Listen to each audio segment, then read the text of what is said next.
Make space for the new you. The space in which we live should be for the person we are becoming now, not for the person we were in the past. Marie Kondo said this. How appropriate.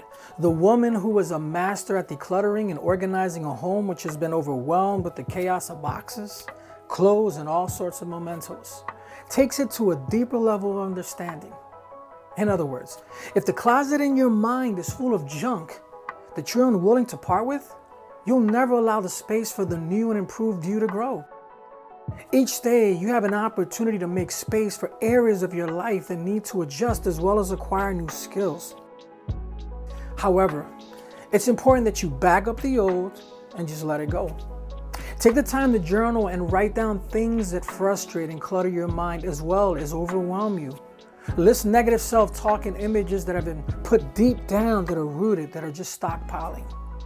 Those pre-recorded negative messages that say you won't amount to anything, or even those skeletons in the closet that you worry about. Ooh, if somebody will find out. Take those cassette tapes and CDs and box them up and throw them in the trash. In Isaiah 43, verse 18 through 19, it says, "Remember not the former things, nor consider the things of old. Behold, I'm doing a new thing. Now it springs forth. Do you not perceive it? I'll make a way in the wilderness and rivers in the desert." My friend, make space to be who you were meant to be. And today, declutter.